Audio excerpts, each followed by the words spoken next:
Wala kang effort na sino madalas mong ka-eksena ba dito? Si Raver at si Lizette. Yun nga, wala kayong effort na lalo't ang director nyo, di ba? Wala kayong effort na magpatalbugan ni Raver ng acting.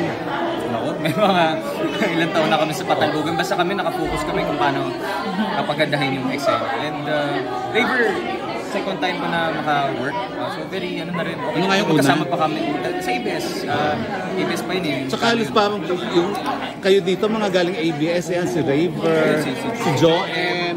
So sino magaling sa inyo ni Raver na artista? Siyempre si Raver. Hindi dapat talbugan ng acting, dapat paseksihan. Oo, pahubaran daw. Payamihan, gano'n.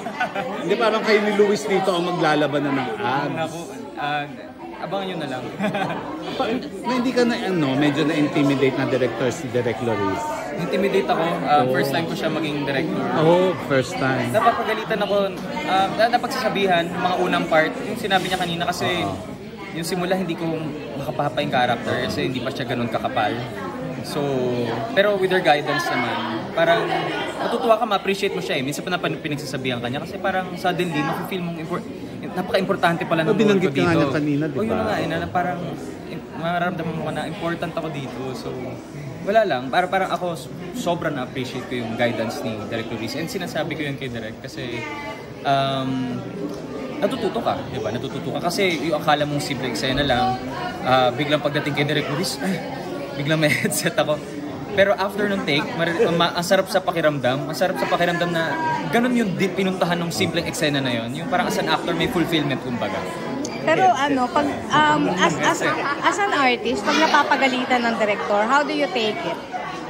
Dinadamdam mo ba? Hindi ko dinadamdam. Na-appreciate ko.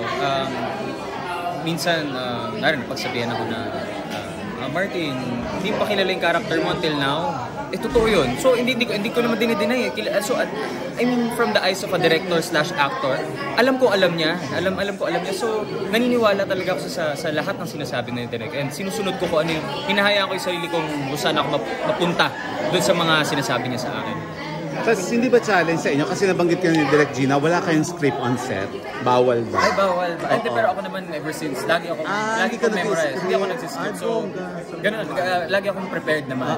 Siguro yung emotionally prepared, yun yung kung ano yung gustong atake ni Direk, kung ano yung gusto niya sa panlasa niya, doon nag-iiba-iba yung atake. So, sanay ka na pala na walang script on set? Parang ako, okay yung ganun. Kasi at least, mo na yun sa sarili. Parang sa tagal ko na rin sa showbiz, yun yung isa sa mga, proud akong ginagawa ko. Wala ako yung maya't maya, nga pala. Thank you, Mark. Thank you. Congratulations.